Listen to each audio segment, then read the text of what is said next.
How's it going, guys? It is Wednesday, March 6th, 2013, here for a special edition of WZR Radio. We had some sad news yesterday. Actually, as we were airing our normal Tuesday night WZR Radio broadcast, we received a phone call from a former WCCW wrestler, and basically, broke the news right here on WZR Radio that William Moody, some of you guys know him as Percy Pringle, most of you know him by the name Paul Bearer in WWE, manager of Kane and The Undertaker, more notably. Back during the Attitude Era, had passed away yesterday evening, and we couldn't confirm that at that time because we were live on air and WWE.com hadn't put anything up on their websites, and none of the other websites that report wrestling news had anything about it. So we went off the air last night, and Boone had said, as soon as we go off the air, this is probably either going to be confirmed, or it was going to turn out. I forgot I said that. You're right. Or it was going to turn out to be some sort of hoax. That you never know, because callers can always call up, and they can always, sometimes we get prank calls, this, that, and the other thing, and when what was Michael Embry, right? Had called up yesterday and broke that news. Eric Embry, I'm sorry, my bad. And I recognized the name, but I didn't know if it was legit or not at that time. Me neither. Yeah, I didn't know if it was really him or not. But yeah, the thing is, you said that we couldn't really confirm it, but you were working on confirming it during the show, and by the end of the show, you had already had a pretty good idea, just not enough to really confirm it.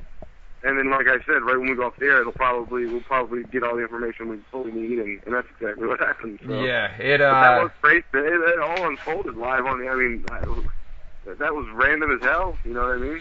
We had no idea. And we told you guys that here last night live, on our normal Tuesday night broadcast, that we don't know if this is in fact confirmed, what the deal was, and it did turn out. WWE.com put an article up last night, about a half an hour, I think, around 10:45, about 11 Eastern time, right as the SmackDown tapings in Albany, New York ended last night. About 10:45, I think the announcement went up on WWE.com right after that, 10:45, 11 o'clock last night, that it was in fact confirmed. Now, here's what happened. For those of you who were not here last night, we put the archive up on the website today. I'm going to play this for you. Eric Embry called us live on air last night, and this is what he said to us. Oh, I don't see it anywhere. So, caller, you're live on WZR Radio. What's up? Hey, is this Ryan? Mm-hmm. Hey, Ryan, Eric Embry. How are you, buddy? I'm good. How are you? I'm doing pretty good. Turn the radio down there a little bit. Hey, I love your guys' website. Haven't had anything to do with wrestling for about 20 years now, but I can pull up your guys' website and stay up on everything. And anyway, the Percy Pringle that everybody's talking about, is I got a call about an hour and a half ago from a cousin of Percy's that said Percy passed away about 5 o'clock this afternoon, and he was in the hospital and was having heart problems. I've tried to call Percy. He's the one person I've stayed in touch with all the years, and I'm getting no answer on his phone, his cell phone, or at his house, or at his boy's house. And but this cousin of his is, no way were they lying to me. And I just wanted you guys to be able to break the news first. There's nothing out about it yet. They haven't released it yet. The family's still dealing with it. We're talking 3 or 4 hours ago. I appreciate. I appreciate the phone call. Listen, I can't confirm it. Boone can't confirm it, and you guys got to remember that this is just a caller who claims to have talked to You hang up on him? a cousin. Yeah. You know who that was? Who that was? Who? That's like a former fucking wrestler. I mean, if that's who it was, maybe it's somebody doing an impression. I have no idea. But Eric Embry was a wrestler from Texas, from World Class, I believe. Was that well? I mean, if he got a call, from somebody, and you know that would be the case. You know, they would obviously notify family members first before anything came out. I am on his Twitter account. The last post would be from March 2nd, so that would have been yesterday. He said that he had been hospitalized. Is that what the caller said? I mean, he hasn't been on Twitter I since... couldn't hear what he was saying. That's why I wasn't saying anything. I could hear him talking, and I could make out part of what he was saying, but I couldn't understand it well enough to pay attention and be able to respond. He hasn't been on Twitter. Eric Embry was apparently the guy that just called from WCCW from back in the day. I don't see anything on his Twitter account. I mean, today's the 5th, and March 2nd would have been the last post. So, So we'll leave it off right there. But that is what happened live. What you should tell people also is timestamp that. What time was that call? That was at like 9:00 something p.m. Eastern time, right? I mean, that was hours before the WZR.com article came out talking about it, which was the original source for all the other websites. Right, and we had no idea. Like I said, at the time, you just never know, somebody can call up and say, somebody died, and then, we went on to talk about, there's been rumors about John Cena dying, and The Rock dying, and Cena was on a movie set, and this, that, and the other thing. But that occurred, I believe it was either shortly before or shortly after the break, at about, like you said, about 9 Eastern time, hours before, it went up on WWE.com. And then during the show, I sent a text message to Shad Gaspard. I didn't really think he would know anything about it, and he didn't after we went off the air here last night. Got a text back from him. He hadn't heard anything. And then I sent a text out to Nelson Frazier, and he hadn't heard anything, but said he was going to check around. And I figured Nelson was back, in the Attitude Era with, Paul and or Percy or William, however you want to refer to him. He was doing the men on a mission thing back then as Mabel, and even had the King Mabel run and all that. So he had a lot of matches with Undertaker back then when Paul Bearer was would still be Undertaker's manager. So they would have a lot of interaction. So it would make sense that he would, keep in touch and know him, just like Embry did, because Embry used to be managed by Bearer as well, and you could hear him saying that clip, and it was hard to make out what he was saying exactly, but he did reference that Pringle was one of the few people he had kept in touch with, and he hadn't really kept in touch with anybody in wrestling for something like 20 years, he said, but that was one of the few people he did stay associated with, so that was really random. It was really crazy, too, that it unfolded like that. I mean, we always knew that, wrestling should listen, but for somebody to just call in randomly without any notice and anything, and just blurt something like that out, that was nuts.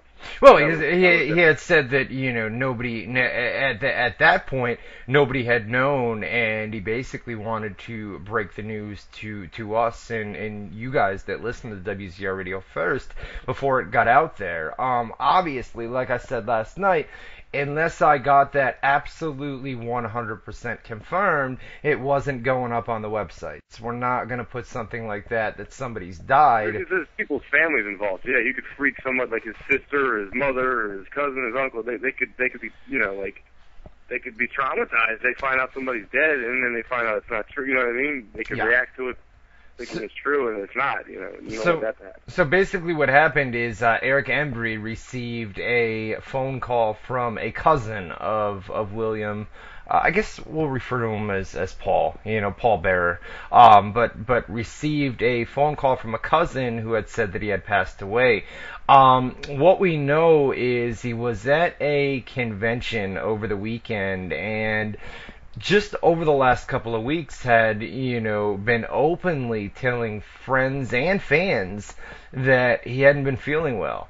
And it got bad at the convention this past weekend, so bad that immediately following that convention, he went to a hospital. And, they ran some tests there, and he was told by hospital staff that he was being treated for a blood clot. I don't know if he underwent surgery. I don't know what happened in the hospital, but hospital staff had told him personally that he was being treated for a blood clot, and that was the reason for the sickness and not feeling well. And then on Tuesday, I believe he went in the hospital.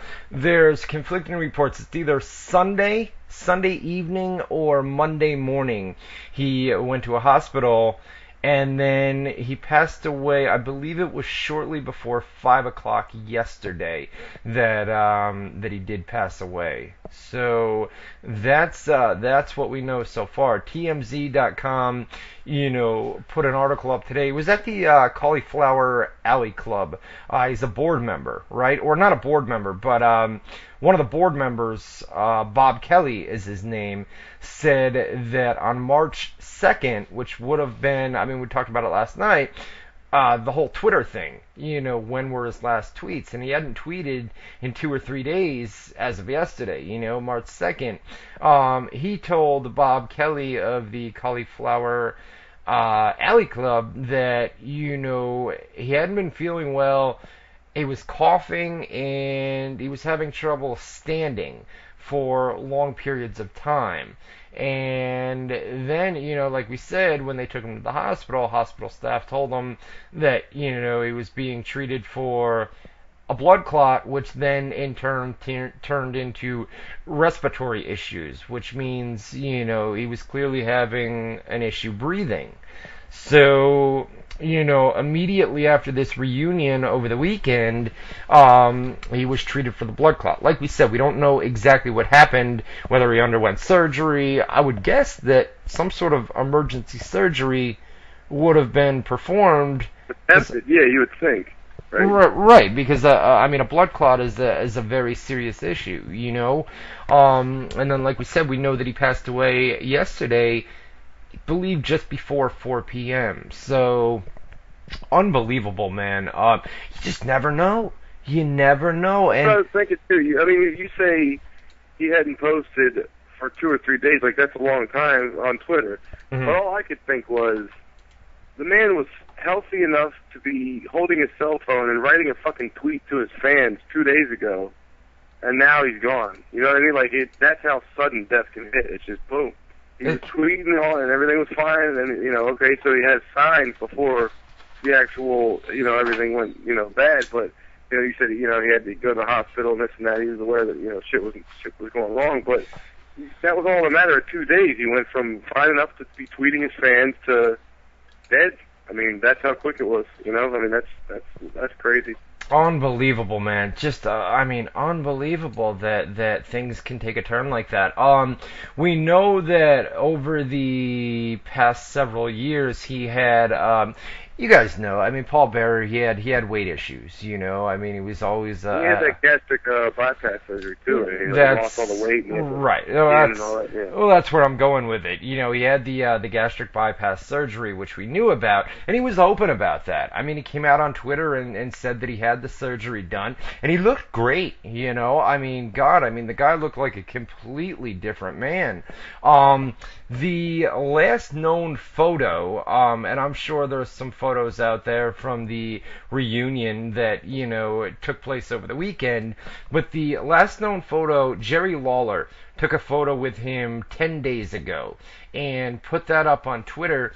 We put that up on WZROnline.com today. It's a photo. They were at a convention or a reunion of some sorts, and that's what Paul had been doing as of late. If WWE called him, the last time we saw Paul Bearer on WWE TV, they buried him alive, right? They put him in the concrete thing, right? He had not been back since then. I know they made a couple of different returns to reunite with Undertaker as like a special event or the last time we saw him, bro, it was basically the no pun intended, but they killed off the character. You know, they put him in that box, and then they used the concrete where they. But that was saying he was in 2012 too. So they referenced an Edge and Kane angle. They referenced Randy Orton putting him in a freezer. Well, he's been back since being buried. Right, and you know what, dude? I mean, he's one of those characters where, you know, it's like the Undertaker. You Kane can put him in the freezer. Sorry. You can. It's so hard to talk about because he's got a name. You know what I mean? He's got a name like Paul Bearer. I mean, of course, people are gonna go out and they're gonna make jokes, and it's not something to joke about. You know what I mean, dude? But it's an easy one. You know what I mean? Paul Bearer, the Undertaker, the Dead Man, da da da da da da da. But he's got one of those characters like the Undertaker, where if they do kill him off, you know, he can always come back just because he's got that type of character or always had that type of character, you know. But you know, there's been times I do remember the freezer thing with Randy Orton where they froze him to death, and then, you know, there was the concrete thing. I want to play. I remember Undertaker as a kid lost a casket match to Yokozuna.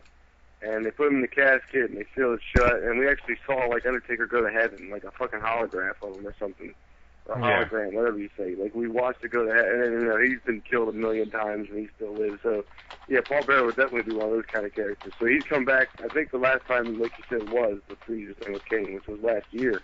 So he's been back as recent as last year, you know. So he's always kind of been around when they want to have, just like this past Monday night when they had an old school Raw, and then he, you know, for familiar names from the past, he would be one of those guys they would come to every once in a while, especially for an Undertaker or a Kane angle. Yeah, and whenever WWE would contact him, he was always the type of guy that would be right there. It's like a Shawn Michaels or, you know, guys like that, where if they're contacted, they're always willing to appear on WWE TV. This is what I want to do. We're only going to go about an hour here tonight. We're going to try to keep it all Paul Bearer related tonight. Obviously, that's the big topic, sad topic of discussion today. But everybody's been talking about it on the websites. You know, a lot of WWE.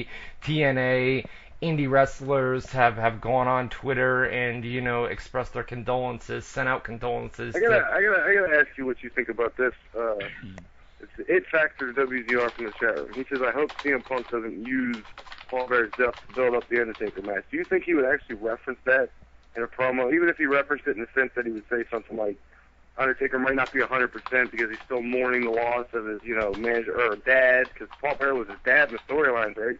So his dad, you know, do you think he would even reference that in some form or fashion during the build-up to WrestleMania?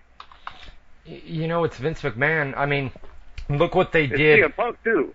I could see Punk being. I mean, he might not do it in a disrespectful way. He might do it in the exact way I just said. But like, even just to bring it up seems kind of. I don't know. It's too soon for that shit to be any part of an angle, you know. And well, here's the deal, and this is kind of an unfair comparison, but look what they did, you know, a guy like Jerry Lawler. I mean, Jerry Lawler didn't wind up dying, obviously, but he had a heart attack, and Vince McMahon came out and... they mocked a heart attack, I mean, they mocked the hell out of the heart attack, and thank God Jerry Lawler's alright. But this is a death. I mean, this is a passing. No, I don't think he would mock. Do you think he would reference it? You know, to say, I don't know. I don't think that this should be mentioned in any way in the angle because I mean, it's just too fucking soon. I mean, the WrestleMania is coming up in what, 4 weeks, I think it is. So, I mean, my God, hopefully, you know, funeral will be freshly over by that point. It's just too soon to be mentioning him in an angle, you know.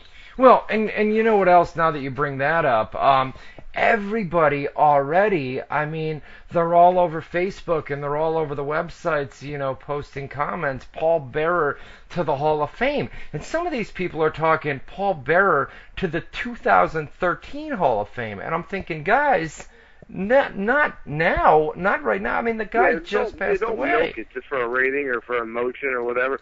But I was also trying to play out in my head, like, if they reference it in any way. Do you think Undertaker, after he wins the match, would do a tribute in the sense that he would, like, Paul Bearer's thing used to be he would carry the urn around. You think Undertaker would, like, pull out an urn and, like, put it in the middle of the ring and, like, do that salute to it that he does when the light's still low and he gets on his knee? See, you know, kind of like paying tribute. Something like that, I wouldn't have an issue with. But to go on, that would be really cool actually if they did that. Right, but for a guy like CM Punk to reference, like you said, like Taker's father passing away and mourning the loss, something like that. I mean, that's a little bit far fetched. But I mean, it's Vince McMahon. You never know. Let me. This is what we're gonna do, guys. We're gonna do a rapid fire segment. We just basically want you guys to share your thoughts, your memories, any experiences. Did you ever meet him at a convention or a reunion type show, an indie event, whatever. We're also going to take live phone calls as well. We've got one right now. Caller, you're live on WZR Radio. What's up? Hey, man, what's going on? How you doing? I'm pretty good. I'm obviously a younger wrestling fan, so I didn't, get to witness the attitude era much of Paul Bearer. But I'm really into more of the classic stuff. And when I really go back and watch some classic Undertaker and Kane stuff, it is amazing the impact Paul Bearer had on these guys.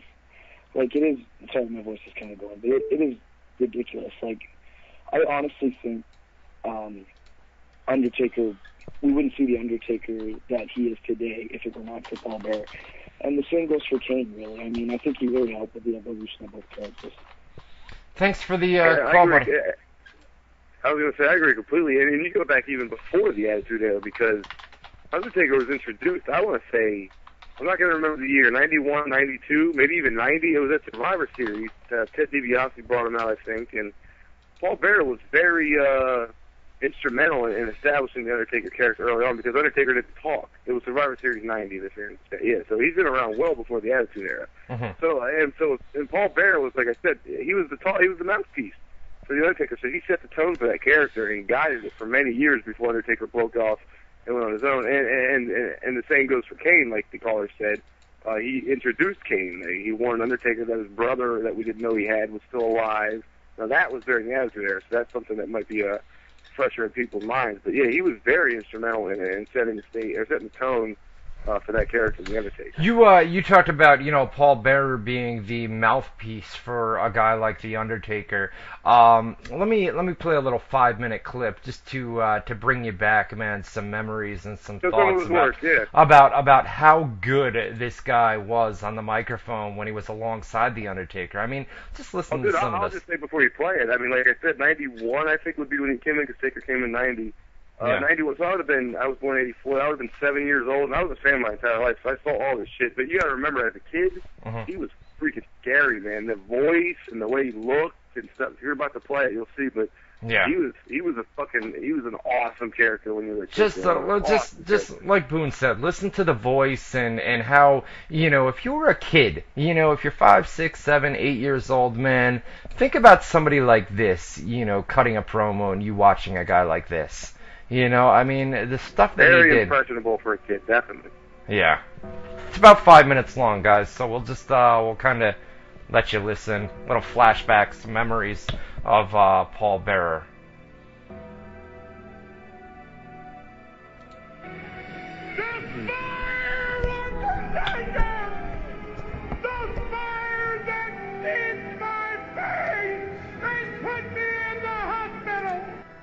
A little mist was coming off the tree. Yes, Undertaker, tears were rolling down your face. How dare you sneak down here to the ring with McMahon and talk behind my back? You didn't believe me? Because Kane told me so. That's why you should believe me. And your Undertaker told you. Your Undertaker told you that the story was the truth. It's all over. It's not the fat lady that's going to be singing. It's the fat man, and that's me. Thank you, Miss Gunny. Only you know, Undertaker. A secret that only you know. But I will reveal it to the whole world. I was the mortician that day. I was the funeral director. Who is this idiot? There's some fan. Remember the fire. What did you mean by that? Don't read anything into this, McMahon. Everything is A-OK. Everything is cool. There's no problem. We're fixing to go together to the ring as a team. Thank you very much. And in the ring right now, ladies. To me! You've done major testing, dead man. And next week, you're going to lie in it because I'm going to tell the whole wide world your secret is not going to be it. You wait and see.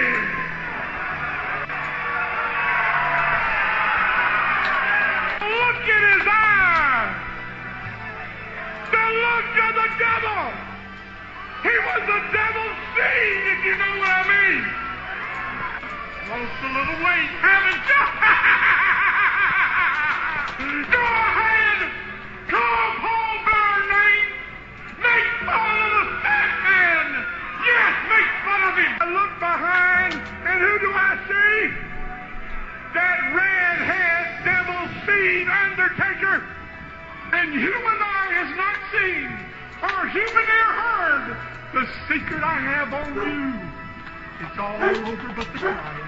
Oh, yes! Someone burned down the funeral home. Inside the funeral home was this lovely family that took care of me. I looked over to the bushes. Who did I see in the bushes but the Undertaker? In just a few words, Undertaker, I am going to do what no giant could do, what no warrior could do, what no immortal could do. I'm going to bring you to your knees.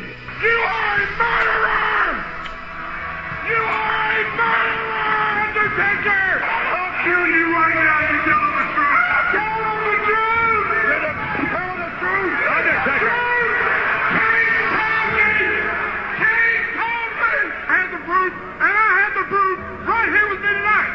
Well, why don't you show it to us then? Why don't you shut up?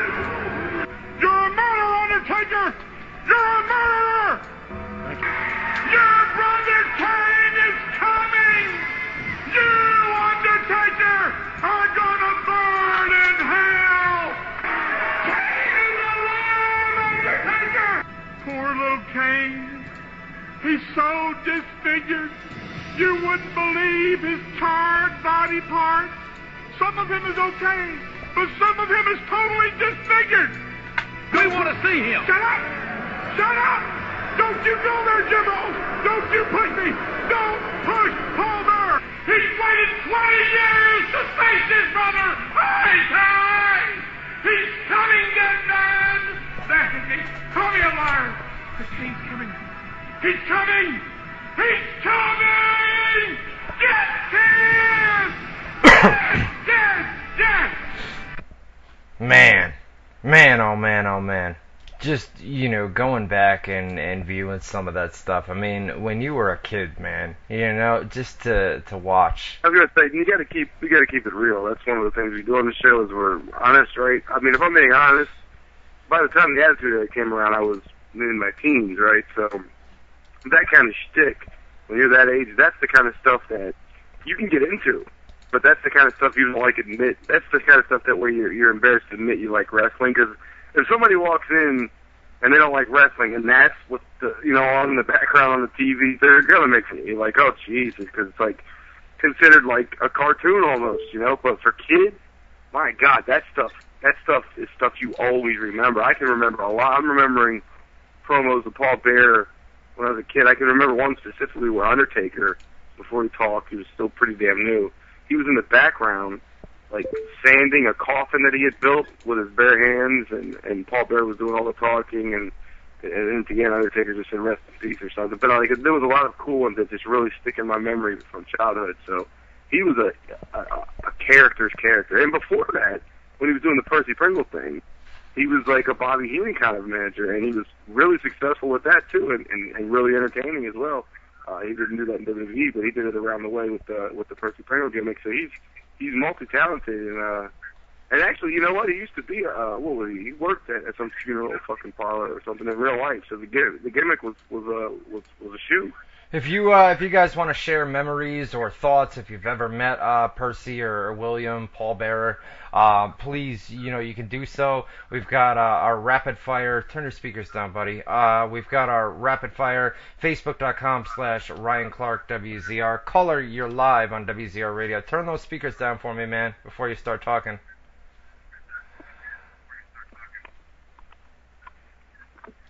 Hello. How you doing, man? Doing good. You gotta turn the speakers down, dude. You gotta call me back once you turn the speakers down. If you guys, if you want to call up, it's 518-712-3070. Once again, 518-712-3070. Nobody in the wrestling industry seems to have a bad word to say about this guy. We're gonna read some tweets here in a little bit. All right, we got you back, man. What's going on?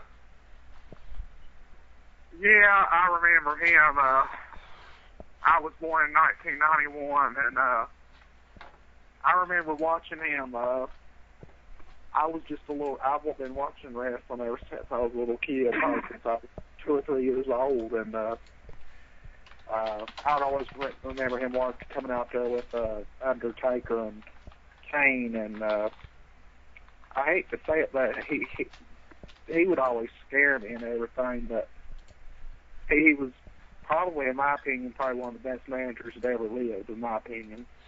He's right up there. I mean, you would agree with that, right, Boone? Ric Flair. Well, Ric Flair's never, as far as managers are concerned, who would you rank? Bobby Heenan would be up there. Paul Bearer. I'm trying to think in my head. You'd put Bobby Heenan up there, Jim Cornette. You'd put Jimmy Hart, Paul Heyman. Paul Bearer would probably be in everybody's top 10, I would think. I mean, who else do we got? Classy Freddie Blassie. Who am I forgetting? I'm pretty sure I said Jimmy Hart already, guys. Yeah, I would think he would be in everybody's top 10. I mean, it would be near the bottom of the 10, but I think everybody would pretty much put him in their top 10. You would say you say that he would be the bottom of the top 10. Guys, we're gonna try to limit this to one call. Basically, what you do is it's an easy concept. You give us a call, you call up, you ask your question, and then we let you go. You turn your speakers back up, and we'll give you guys the answer. We'll talk about whatever you want to talk about. The same guy calling over and over and over. Decline, bro. We already got your question. We also have the rapid fire, like I said earlier, guys. We're trying to keep it all Paul Bearer related tonight. Go to Facebook.com/Ryan Clark WZR. Facebook.com/Ryan Clark WZR. The top post up there right now basically tells you to share your thoughts, your memories of Paul Bearer. We're going to read those off here in just a little bit. Also, if you want to get to our live chat room, we'll keep it classy tonight. WZROnline.com/chat. Once again, WZROnline.com/chat. Get in there. We'll take some questions out of the live chat room. A lot of people bringing up, Mr. Fuji, Jim Cornette, like you brought up. Yeah, the only ones that they've added that are good that I didn't say were Captain Lou Albano. Yeah. Gary Hart would be another one. And who did I just think of? I thought of another one. Oh, J.J. Dillon would be a good one. Right. The Wizard from the old days would be a good one. Arnie Skull, and there's a bunch of them. But I think Paul Bearer would be everybody's top. How about Paul Bearer's WWE debut, brother? Listen to the debut when he first. What do we got? Brother Love.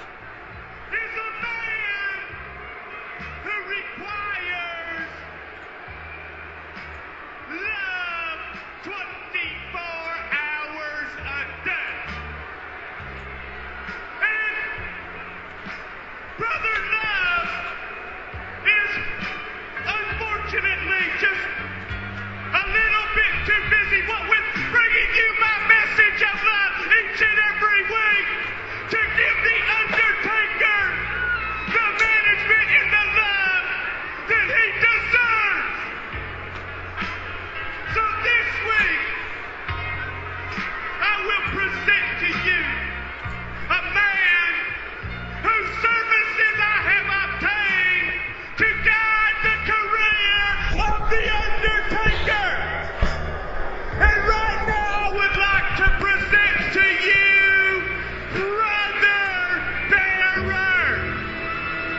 Brother Bearer. And it's full of happy faces, aren't we? Boy, I'll say, come on. We're going to WrestleMania here, folks. Russian roulette, anybody? Give me a break. Yeah. Yeah. What's this guy's name? It's gonna... Bearer. Bearer. Bearer, I don't know. Welcome, Brother Bearer. Now, Brother Bearer, what is your first name?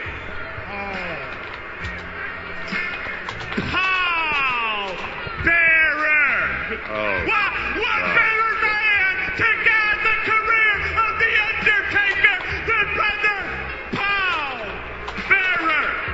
Yes, indeed. So that was Paul Bearer's WWE debut. Caller, you're live on WZR Radio. What's up? Yeah, I got cut off, dude. I know you did, dude. I cut you off because you asked your question and we answered it live on air. What else, bro? I'll give you one more question, man, and then we got to get going. Okay. Okay. What is it? What did they determine the official cause of death was, man? The official cause of death? Come on, man. He passed away yesterday at 5 o'clock, just shy of 5 o'clock. Takes a couple of days, sometimes a couple of weeks to get autopsy results back. I mean, you said some shit. I mean, you said like there was a blood clot issue, there was a respiratory issue. I mean, it was probably, yeah, like something heart related, blood flow related. I mean, it's what do you mean the exact difference? Yeah, I mean, there was a blood clot issue, like Boone said. There were some respiratory issues, which is breathing.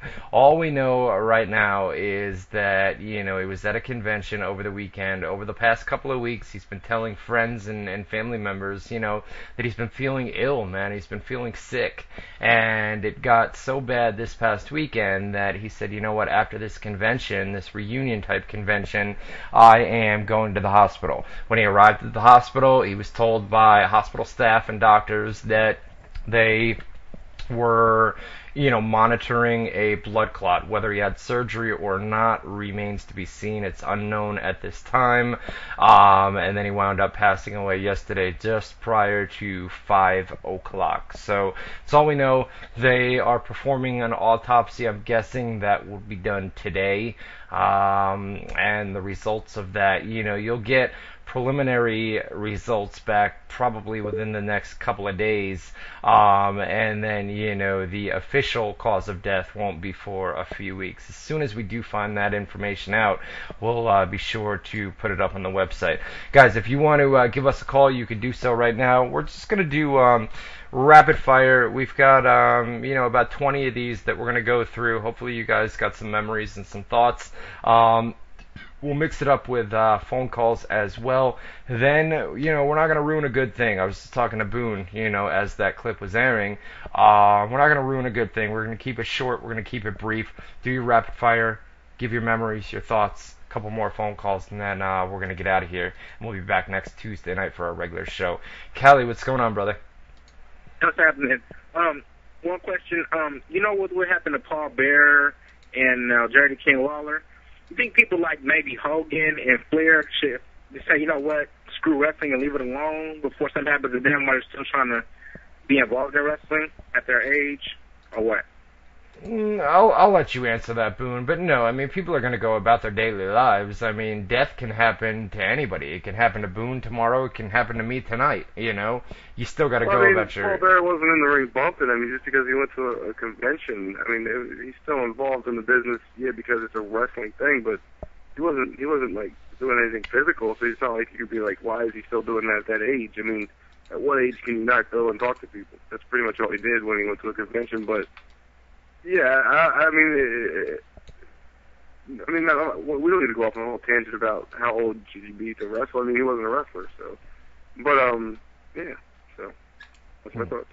There you go, guys. You can get to our live chat room right now. It's WZROnline.com/chat. Here are some rapid-fire questions, comments, memories of Paul Bearer, who passed away yesterday at the age of 58. so young, man. 58. I mean, he still had a lot of life left. 58 is kind of young to be taken away. Matthew Mondello, Paul Bearer was Kane's dad, not the Undertaker's. Did we? Oh, okay. Well, I thought if Kane and Undertaker, I guess they had different dads then. All right. I don't remember the exact details, but I remember that. Okay, if they're brothers and he's Kane's dad, wouldn't he be Undertaker's dad too? I guess they had different brothers. Okay, same mother they're saying in the chat. Wow, I didn't realize it was that complex with the family tree and everything. Well, that's all gimmick, anyways. You know what I mean? I mean that's pure gimmick. So that's what WWE. Obviously, yeah. But still, yeah, as far as storyline purposes. But yeah. I gotta be honest. You'd be surprised where a lot of fans, if WWE says that they're real life brothers, a lot of people honestly believe that Kane and the Undertaker are a real life brother. You'd be surprised, man. How many people? Especially now that they're both bald, they kind of look alike still. You know what I mean? It's like they had the long hair at the same time, then they were bald at the same time. I'm telling you. I mean, you like you said, man. They kind of look alike. I mean, but there's absolutely, for those unaware, and I'm sure there's a couple of you guys listening live right now. They are in no way related. It's all for WWE storylines. It's WWE gimmicks. Kane, Undertaker, not brothers, no family ties, nothing like that. Mike, Mr. No Days Off Olsen, Ryan, thanks for this. Boone 2, man, Boone 2. Moody might be gone. Well, Moody might be gone. He'll never be forgotten. Rest in peace, Bill. I agree, man. I share those same sentiments. They brought up a good point in the chat room, too, at WZROnline.com/chat, that Paul Bearer used to be Mankind's manager when right around the time he first came in, too, in his feud with The Undertaker, because Mankind would call him Uncle Paul, he would call him Uncle Paul or Uncle Paulie or whatever, and so he worked with some really good people in the WWE, all at the beginning of their, he was there for the beginning of The Undertaker's career, for the most part. I mean, Ted DiBiase introduced him, but he was there for the beginning, and like I said earlier, was instrumental in developing that character. He was there for the beginning of the Kane gimmick. I mean, Glenn Jacobs had worked previously as Isaac Yankum and something else, the fake Diesel. But he was there for the beginning of the Kane. He was there for the beginning of the Mankind, in the WWF at least. So he was pretty important. Just like Bobby Heenan introduced a lot of big names in the past, Paul Bearer is responsible in some respect for a lot of the big names of this generation. I mean, name 3 bigger stars: The Undertaker, Kane, and the Mankind. Yeah. Ranjit Cahill, something like that. Bearer was one of the best managers in the business. He'll never be forgotten, and there will never be another. Rest in peace, Paul Bearer. I agree, man. I agree. Stephen Graveic, do you think the character of Kane would have taken off like it did without the guidance of Paul Bearer? Like I said earlier, no. I mean, same with Undertaker. Kane didn't speak when he first came in, so without Paul Bearer to move and progress the storyline along, it would have been harder. You know what I mean? Like, you could have Kane come out and attack Undertaker the way he was doing in the beginning, randomly and stuff, and trying to get Undertaker to fight back. But without somebody to explain that that's what he's doing and why, which is what Paul Bearer did, and that's the role he fulfilled, the story doesn't really advance, nor does the character. So like the guy's asking if Kane would be successful, it's hard to say, but you have to point to some of that success and give credit to Paul Bearer because he was the guy speaking, the entire time. Brendan Parker, without Bearer, Taker wouldn't be Taker and Kane wouldn't be Kane. Thank you for all the memories, Paul. I mean, Paul Bearer was a huge part of both Kane and The Undertaker, Jonathan McDonald, Paul Bearer was the definition of a wrestling manager. My favorite memory has to be when he came out with Kane during his debut. He will definitely be missed. Paul Adrian, did you or Boone ever meet Paul Bearer? I didn't. Did you? I mean, I've seen him at shows and shit, but no, I never met him personally, no. Yeah, never met him personally. Never talked to him. I did go back and forth. He was one of the few guys we didn't interview either. I mean, we got almost everybody from that Attitude Era, but, I mean, except for, like, the really top names like Austin and The Rock, but, We even got some of those too. But yeah, Paul Bear was one that slipped through. We never really got him. Yeah, I didn't even try to get him either. Last time I talked to Paul was on Twitter just a couple of weeks ago, about 2 or 3 weeks back. We went back and forth on Twitter. He replied to a post that we put up on the website. Always seemed like a good guy, man. Always seemed like a good guy. Daniel Miller. Like you said earlier, nobody can say that he doesn't have any enemies. I mean, it's rare that you can say somebody's been in the business as long as he had, 30, 40 years, whatever it's been. And like you said, nobody really has a bad word to say about it. He doesn't have any definitive enemies. Like, well, he gets along with everybody except for this person, or except for that person. You could say Kevin Dunn or Tammy Fitch, but I mean, those aren't like major things. So I mean, he's got like no real enemies, which is rare. He really doesn't. Let me read some tweets off. I mean, I compiled a list. I mean, last night when the news broke, when WWE.com, like wrestlers tweets and stuff. Yeah. I've got a full list. I mean, this seriously, guys. There's about 200 deep here. So I haven't heard any of these. So yeah. I'll do a couple. Let me take one phone call before we get into that. Caller, you're live on WZR Radio. What's up? Hey, this is Cammie. I met Paul last year at WrestleMania. He was a real nice guy, complimented my hair. That was the big, exciting thing of my WrestleMania.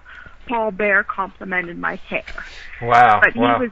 Where'd you meet him? You met him at WrestleMania backstage or? WrestleMania. Just the whole Undertaker's graveyard. Right. Yeah. They're meeting everyone, just a real cattle. Say hi, take your picture, here's an autograph. Yeah. Out the door, but. Yeah. No, I mean that's what we've heard too. You know that he, at all conventions. I remember they did that last year at WrestleMania. You know they do the Access festivities, and he was outside.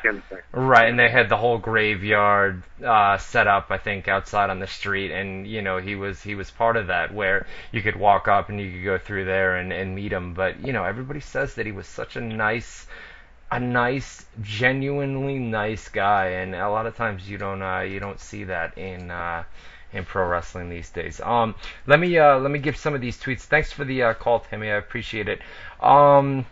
Get through some of the bigger names. One more call. Caller, you're live on WZR Radio. What's up? Hey, it's JD. Hey, I just had a question. Out of all the current WWE superstars, who do you think would have benefited from having Paul Bear as a manager? Like the CM Punks and everyone. That's a good question. I appreciate that, JD. God, out of all the current WWE... I'm thinking, he said WWE, because I think if you would...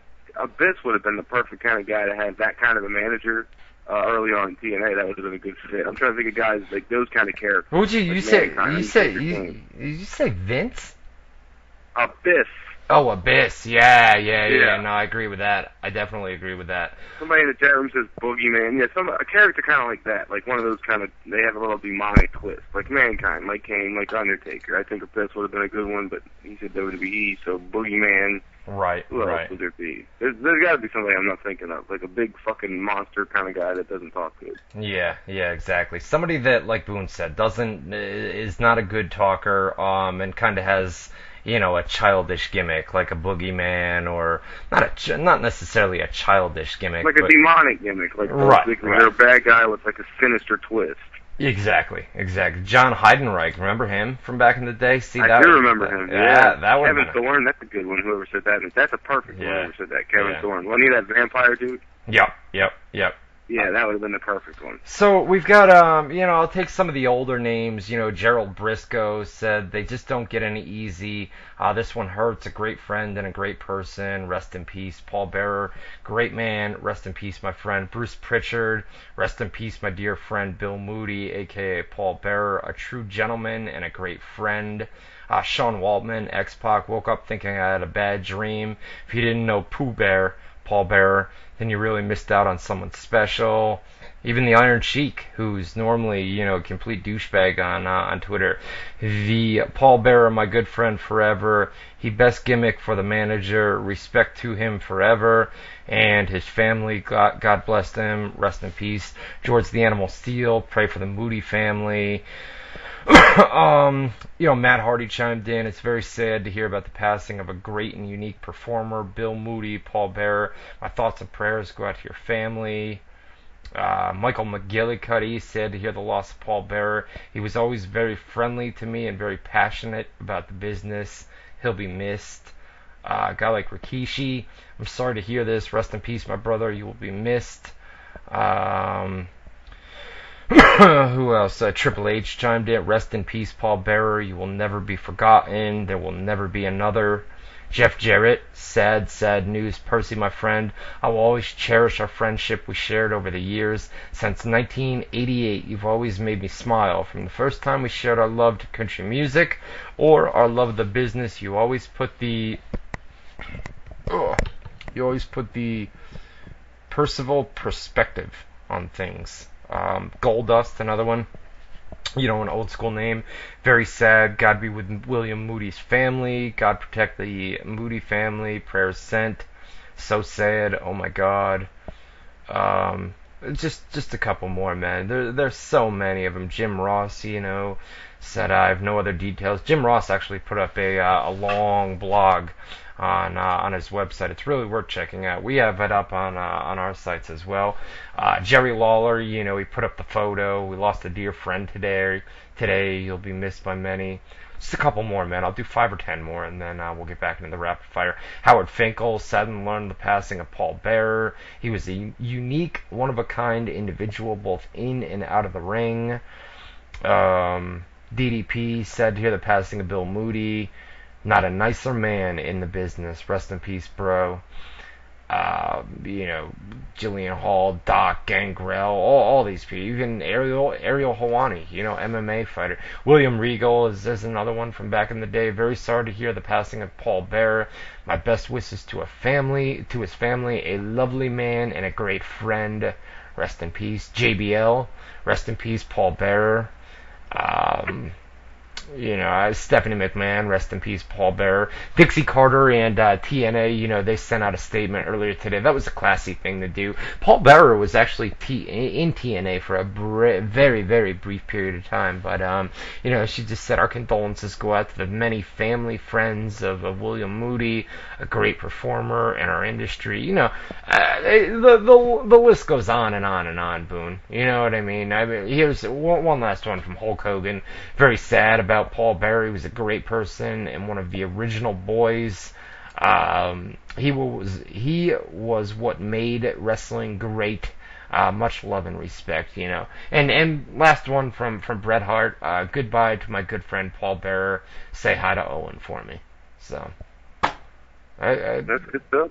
Everybody had nice things to say. Like you said, no enemies. You know, everybody likes them. I mean, did New Jack say anything? That's the only guy I could think of that would say some dumbass shit. If he did, I don't have it inside the post, but I can do a quick check. Hold on one second. We'll just go to his Twitter account. Boy, if he did, what a dude! He used to be one of my favorite wrestlers, man. You know, and then he comes out and he's got daddy love me syndrome, man. He's just got to make noise to get attention, and that's dumb shit that he knows people, you know. Let's see. No, his last tweet was March 4th. So he's not been on Twitter up until this point. Actually, you know what? That is not his official Twitter account. What is different? Who cares? Yeah, but I was just saying, like nobody would say anything bad. So obviously everything would be positive. But some people did share some nice stories. Some people did, you know, say stuff about his family, stuff that's more personal. So it wasn't just a bunch of rest in peace. You know, we'll miss you, this and that. It was people being personable and sharing fond memories and associations. All right, we got about 10 or 15 rapid fire, you know, thoughts, memories, and you know, questions. We'll get to those, and then we're gonna end this, man. We're gonna go out. You know, we're just gonna do an hour show. By the way, to go off topic a little bit, we gotta have a little bit of fun on here tonight. Some of you guys were in the chat room before we went on air tonight, right? And basically, did that get archived, by the way? Everything gets archived. It goes up there, but we're not gonna put it on the websites. Obviously, I can show you where it is. I know where it is. The Justin TV automatically archives shit, right? All right, but if fans are really wanting to fucking find it, they could go through a lot of trouble. They could find it on the Justin TV thing. So yeah, but it's so goddamn funny. Hey, tell people what happened. People probably have no idea. Well, I came to Boone before we came on the air here tonight, right? And I said, Boone, We should go on. Everybody's been asking me. I got a lot of emails from you guys today, even on Facebook. People were saying you're going to do a Paul Bearer tribute type show. So I went to Boone earlier today, and I said... we had mentioned yesterday that we would if that story got confirmed. And like you said, we spent like 20 minutes of the show yesterday trying to confirm it on the air live and everything. So it was something that I could see people would have a high demand for the next day. Like, well, let's do the tribute show. I mean, you guys spent half the show talking about it yesterday, and now it's confirmed. Well, it's not something that obviously we wanted to do, but we you got to do it. Things like this happen, man. I mean, death happens to everybody. It's a respectful thing to do. Yeah. So anyways, I came to Boone and I said, hey man, you want to go? We'll just do an hour show. We'll come on here and talk a little bit about Paul Bearer, get some of you guys' memories and things like that, right? Well, Boone doesn't have a cell phone, and there was basically no way for him to go get a cell phone, right? It would have taken a while. So I said, go download Skype, man. You told me you had a laptop, and normally laptops have a built-in microphone, right? A lot of them do. They've got webcams and everything else. High-tech technology these days. So you downloaded Skype, and we came on, and my microphone works. I've got the headset and everything else, right? And it turns out you didn't have a microphone. So the only other option was to go pay your cell phone bill. And you said I didn't have a phone in the beginning, but that's what I do have a phone, but it was deactivated because I hadn't paid the bill in so long. You hadn't paid the bill. Now, all right. So, anyways, we the only other option was to go and pay the cell phone bill. Boone's on, he's employed by me. He works for me, does the galleries and does the radio show and everything else, right? So we agreed that I would go pay the cell phone bill, and I would take. I would take it out of your check for next month. So I call Metro PCS or whatever the fuck the thing is, right? And I get this woman on the telephone, and she's just got this nasty, nasty attitude right from the start of the phone call. And I played it cool. Everything was all right for about the first hour. Then she started throwing an attitude back in my face. So she wasn't making any sense, man. She was telling me, I can't. I said, all I'm trying to do is pay this man's cell phone bill. I said, why do you need listen, the one thing you got to point out, too, and I don't want to revive the whole Mexican issue you brought up the other night where you were talking about all that shit, but of course she was a customer service person, so she could barely fucking speak English, so that didn't help anything. I love how that works. You're trying to go to them for help, and they don't even understand the language. So how the fuck are you supposed to get in help? Listen. But yeah, the fact that she had an attitude on top of it was astonishing. You had this shit playing over the stream. People could hear it. It was astonishing what a cunt she was. Well, I put the woman on speakerphone, right? So that everybody that was in the chat room, there was, 10, 15, 20 of you guys in here, whatever it was, right? So she's giving me this nasty attitude, right? And here's the deal. I've got your account number. All I'm trying to do is pay the bill. She's asking for passwords and birthdays and everything else. I said, lady. Yeah, I was like, well, you had every piece of information possible on me because I'm right here talking to you. So, you want a social security number? You want a date of birth? Yeah. You got everything you want. Everything you want. You think, no, what was this dog's name? I'm like, bitch, I don't remember what he bought. It was like 5 years ago I answered that question. I've had many animals since, we don't know the dog's name.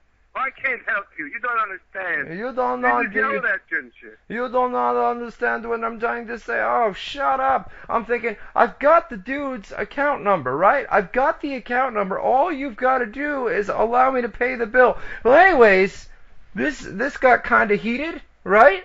She hung up. She said, I'm done. She hung up. For help. You're basically trying to find, because the issue was, you were trying to pay an existing cell phone number's bill, and she was trying to tell you that that was impossible, and you were saying, all right, well, what do I do to get him a phone? Can we get him a new phone? She's saying no. So, of course, you guys get into it, it gets heated. The entire time she's being a bitch, and as I described it earlier to you off the air, I said you were, begrudgingly tolerating her from the beginning of the phone conversation. She was just a bitch from the get-go. So you're, tolerating her, trying not to snap, and then by the end of the call, as you're describing right now, you snapped because she kept fucking talking shit. She's making little comments to you like you're stupid when she was the one who, as the story will prove, she was the dumbass. Because after she hangs up on you like a rude bitch, you call right back. You're praying to get her so you could give her, some more shit. You get somebody else, and within fucking 5 minutes, I got a brand new cell phone. So what's the other lady said couldn't be done, no matter what we do. No matter how much money, no matter what we do, you couldn't get a phone. Of course you could. And the woman, the second woman, somebody in the chat room brought it up. She sounded a little bit like Rihanna. You know, she was kind of a sexy. You know, I don't know what she looks like, obviously, but sometimes you can tell by someone's voice. Yeah, she kind of sounds like a little hottie. So. You sound hot, yeah. And you were macking it. You were pimping it. You were trying to fucking hook up with a customer service rep. I said, how did I end that? I said, goodbye, beautiful. Have a great day, beautiful. That was douchey. That was douche chill central. I had the douche chills, the douche bumps, everything all over my body. It was horrendous listening. So anyway, so we got Boone a brand new phone number, and he's got a cell phone and everything. If you want to go listen, it's on the archives on Justin.tv. But anyways, it's worth listening to. I was telling Ryan before we did the show. I said, dude, that was better than any show we're going to do tonight. I was like, I guarantee you that's the most entertaining thing possible. Like, nothing we do is going to be more entertaining than that. Not that the idea of this show was to be entertaining tonight because of the subject matter, but, like, nothing's a better show, a better performance than that impromptu customer service phone call. And it's a good 20 minutes, too. It's a whole fucking show. It was fucking awesome. Yeah. You by yourself, no me, you're proving, like, people always see your on-air personality. That was a glimpse into real-life Ryan Clark getting annoyed at somebody. That's what I just said in the chat room to somebody. I said, that's Ryan Clark when he really gets annoyed. There you go. Personality, on-air performer going on. He's just dead. You can hear it in his voice. All right. It was fucking great. Oh, it was crazy. But anyways, we got you back, and here we are. All right, let's get back into the subject matter at hand here. Paul Bearer passed away yesterday, shortly before 5 p.m. A couple more rapid-fire questions, then we're going to get out of here, and we'll be back here for our normal 2-hour WZR radio broadcast Tuesday night, 8 to 10 Eastern Time. Daniel Miller, anyone remember the hugs or the huge Paul carried to the ring that had a spotlight with it once it opened? I really liked that moment when I was younger. Did they ever explain its size with the kayfabe? What? He's going on. What is he saying? Or did they act if the... Oh, urn. He's talking about the urn. Yeah, he always carried the urn. The light that came out of the urn. Right. I remember the light coming out and him, like, showing it around the arena, like, shining it around, but I don't remember what the significance of that was. Maybe somebody in the chat room will remind us. I don't remember the storyline significance of that. I remember it was like a spiritual thing, but I don't remember the specific tie-in to whatever the storyline was. Colton Cohn watching an interview with Paul and Jim Cornette, and Jim even said Paul was a guy who had far and few between enemies in the business. He was well liked backstage, and it really seems like that. Everybody that's commenting, WWE, TNA, indie wrestlers in the business, they've done nothing but praise him. Moses. Oh, okay, here we go. Before you go to the next one, yeah, the chat room cleared it up. It was the Yokozuna Undertaker coffin match we talked about, casting match earlier, where Undertaker went to heaven, like a hologram of him went to heaven. After that, Zuzi Kit and Paul Bearer opened the urn and showed like the spirit coming out of it. That was the light or whatever. So that was the tie-in. But yeah, that was cool. Moses Zaldivar. All I can think of right now is being at WrestleMania 20 for The Undertaker's return along with Paul Bearer. Also names like Benoit and Eddie come to mind. How they came out to hug it out at the end of WrestleMania. Just having been in that building, knowing all three of them were there, and now they're gone is so damn. It's like somebody said the other day, pretty soon it's gonna get to the point, and this is damn sad, because the Attitude Era was really only, I guess you want to say, well shit, now it's been about almost 20 years, hasn't it? But it's been like 15, 20 years since the Attitude Era, and it's getting to the point now where if you look at a list of names that were in the Attitude Era, it's getting to the point where it's almost, there's more of them that are dead than there are alive. You know what I mean? Well, and there's gonna be a lot more in the coming years, because those guys are getting up there in age, especially the old time. It's crazy if you watch like a Royal Rumble from the mid '90s or something. You feel these people come in and like half of them are dead. It's spooky as shit. Man. It really is. They don't look particularly old either, and it's not that long ago. Right. Vinny Mo, my favorite memory was when Jerry Lawler was talking to Paul backstage and they thought the camera was off, and so Lawler says to Paul, "You're telling me you nailed The Undertaker's mother?" Ha ha ha ha ha. And Paul tells him he was 19 and they had sex in the funeral kitchen floor and she took his virginity, and Jerry says, "Wow, I really can't believe you gave them the I really can't believe you gave the salami to The Undertaker's mother." I remember that, man, when they both thought I vaguely remember that. the Yeah, camera that was was off. definitely the attitude there. You could tell from the description. Right, right. Tycho, Kaderic, thanks for doing this show, Ryan. Cool as shit. Clark and Matt Badass Boone. Paul Bearer was so great at his character. I'm 22 now, but I was literally terrified of him as a child. I cried when my parents brought me his action figure. I was that scared of him. A lot of people were, man. A lot of kids were scared of him. I was like that with Papa Shango specifically as a kid. I remember I had to leave the room. I remember specifically once it was him versus Bret Hart on like a Superstars match or something, just a regular TV match. Yeah. Nothing match, but I was so scared of Papa Shango that when he was coming out, I left the room because I didn't want to have nightmares. Brian Klesmet has a memory here. I met Taker and Bearer before the 1994 Royal Rumble at Rotterdam Square for an autograph signing. I was only 10 years old at the time. I dressed up as Taker for Halloween the previous year, and my parents fooled me into saying there was a WWF costume contest at the mall. Needless to say, I was a little embarrassed to be in the costume among everyone else, but it was still a surreal experience to meet my favorite wrestler and manager at a time when I thought it was still real. That's a good story, man. It's a good story, definitely.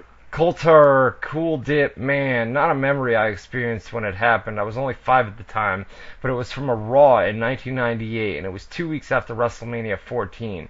As soon as he touched the mic, the fans went nuts and booed the fuck out of him. When he was playing a heel, he was incredible at knowing how to get every person in the audience in the palm of his hand. Great stuff to watch. He really was, man. Well, that nails on the chalkboard delivery immediately. It's like an old school version of like Vicky Guerrero or somebody like that. Stephanie McMahon. I can't think of a male version of somebody like that, but somebody whose voice alone, as soon as you hear it, you're just like, fuck, I hate this guy. You know what I mean? He had great instincts for that character, because that wasn't his natural voice, obviously, but he would get that screech going, and people would just boo the shit out of him. Well, and then Alexis Tyson, she follows that up with, just to hear him say Undertaker and Kane in that creepiest voice was the best. I think I could do the voice. Hold on. Oh, my Undertaker! Do you think you could do we should have people calling in questions. I can't do it. I can't do it. It sounded like in my head I could do it, and then it didn't sound like good just now when I did it. That kind of screeching thing is just irritating as fuck. If you wanna embarrass yourself on live radio, you can feel free to do so right now. If you think you can do the Paul Bearer voice, if you want to embarrass yourself on live radio, 518-712-3070. Phone lines are open. Do it up. I dare somebody to go, hey, I can't believe you tried it. But yes. No, see, I'm oh, yes. Andy Bernavides, his voice was awesome when he ever said, oh, yes. Caller, you're live on WZR Radio. You want to try to imitate him? Yeah, sure, brother. Let's go. Let's do it. I'm the Undertaker, There you go. There you go. That wasn't bad. That wasn't bad at all, man. That was really good, actually. That was better than ours. That was the best one so far, for sure. Anybody else? 518-712-3070. Phone lines are open, man. They're all yours. Yeah, you got the pop of the chat room, brother. Alicia loves Wrestling Perry, a true icon of the business, gone but never forgotten. A lot of people agree with that sentiment. Steve Williams Jr., I met Paul Bearer 5 times last 10 years. I saw him 2000, 2001, 2002, 2005, and 2009. He talked to me at 2009 and told him I'm having a rough time, get in filming. He told me never give up. Never give us. He's just a genuinely nice guy. Vincent Nugent, Ryan, have you and Matt Boone ever interviewed William Paul Bearer Moody? Nope, we have not, man. Talked about that earlier. No, he was one of the guys we never got. I never had a contact for him, so I guess you have been tweeting with him recently. But we don't interview people that much these days. Yeah. Couple more here. Kelvin Cately. This guy single-handedly made The Undertaker the most feared wrestler of all time. He had the look and the voice of a horrifying, death-assuring maniac. He made me believe when I was little that he could get The Undertaker to kill any human being on this earth and stuff their corpse underground. I sincerely believed it. As good as the brain was at being the weasel, Paul Bearer was at convincing you that death was imminent. Rest in peace, Mr. Moody. My nightmares. Thank you for the memories. And that was well put. Put. Very well put, Kelvin. Pope the First. What's your favorite memory of Paul Bearer? God, there were so many, man. Back when I was a kid, there's just so many. Too many to name, man. I was gonna say I can't name my favorite because I have a shitty memory. But the first thing that popped, I'll just give you the first memory that popped in my head when I was trying to figure one out. And it's completely random, but for some reason it stands out. The one would be him talking while Undertaker's making the casket for Yokozuna, like I said. The other would be the build-up for the Undertaker versus Jake Roberts WrestleMania match, which that was one of Undertaker's first matches on the streak. And I remember Jake Roberts had aligned himself with the Undertaker and Paul Bearer, and then was turning on him, and Paul Bearer was worried that Jake was going to give away the secrets of the darkness. And he had his own funeral parlor show at the time, kind of like Piper's Pit, Paul Bearer did. And Jake Roberts was on the funeral parlor, and I have this really vivid memories of that for some reason. But yeah, so there's too many to say what my favorite would be. But he was part of some really classic, cool shit, like we pointed out throughout the show tonight. Yeah, no, there were, like I said, man, so many memories. Boy, Acer's a bot. We know that, right? I mean, this guy Acer's a bot, right? And then, it's like one or two lines. This goes on, and Vincent Nugent. Paul Bearer will always be quite a character in wrestling fans' eyes. One of the pristine managers to ever manage the likes of Kane and The Undertaker in the history of WWEF. Paul holding the urn will always be a treasured artifact that he will always hold, that's for sure. His creepy, scared voice will always be remembered and heard. Rest in peace, William Bill Moody, a.k.a. Paul Bearer, a.k.a. Percy Pringle. You will be missed by your fans and wrestling fans worldwide. Well put, buddy. Well put. How many lines did he use to separate different fucking sentences? I'm telling you, it's a bot. That's not a real person typing. It's not a bot. He's a real person, but he types like a bot. He's like a human. He's like a human machine or something. There's not a real person typing that. I'm telling you, it's a computer. You just said in the chat room right now, "Cracker F you" with a smiley face. You're telling me that's a bot? No, it's like a computer that types it. I think he talks into the computer and it puts these odd spaces or something. I don't know. It's a bot. I think he's just that fucking anal about his posts, and he puts little lines in them, and like he's got too much time on his hands. I don't know. It's cool, though. You definitely know when he's talking. Yeah. Andy Benavides. Remember when he opened the urn and the bright beam of light? Yeah, somebody above brought that out, man. Pretty crazy. And the final one here before we get out of here, Albert Collins. Besides the guys Paul Bearer manage in the WWE, who is the best outside of WWE? Mine would be Rick Rude, is what Hobart said. Yeah, that would be the Percy Pringle. I think he managed Eric Embry. I think that's the old school association there. That's right. I can't think of too many. And I can't think of too many guys. Eric's the guy that called us and broke the news last night.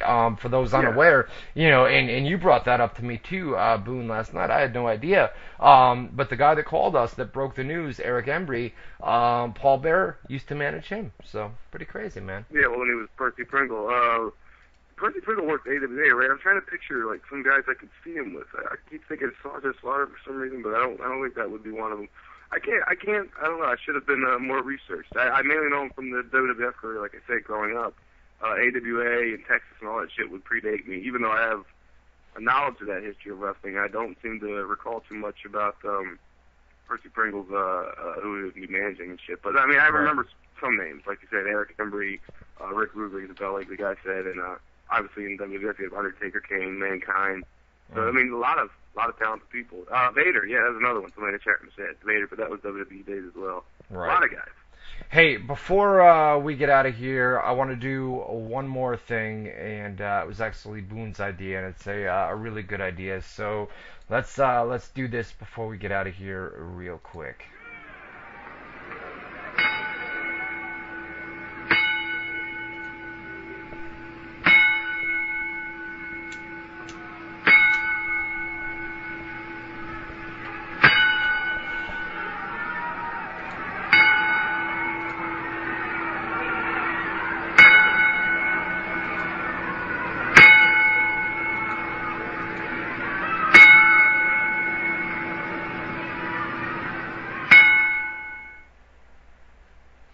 Alrighty.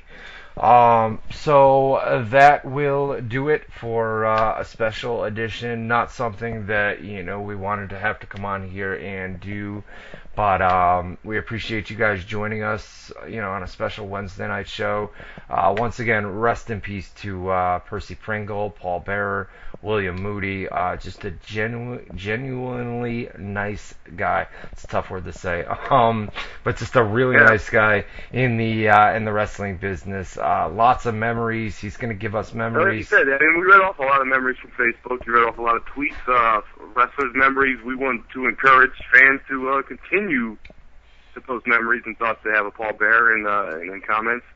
You can do so at our Facebook page, which is located online at facebook.com/RyanClarkWZR. The top post should reference feedback for the Paul Bearer special we just did. And leave your questions, your comments, your memories, whatever you would like to write about Paul Bearer. Please do so right now at facebook.com/RyanClarkWZR. That will do it, guys. We are. I'm going to put that post up right now. Submit some feedback, even if it's not feedback. It's not about us tonight, man. Submit some feedback for Paul Bearer. And let me just. I will edit this real quick. Tonight's. Yeah, while you're doing that, everybody go over there, facebook.com/RyanClarkWZR. Talk with each other and chat and just share memories. People seem to be into talking about Paul Bearer and the history of his character in WWE. So. Go chat with each other. Facebook.com/RyanClarkWZR. There you go. We'll see you guys next Tuesday night, 8 to 10 Eastern Time on WZROnline.com. On behalf of myself and Matty Boone, rest in peace to William Moody, Paul Bearer, Percy Pringle, and we will see you guys next Tuesday night, 8 to 10 Eastern Time on WZROnline.com.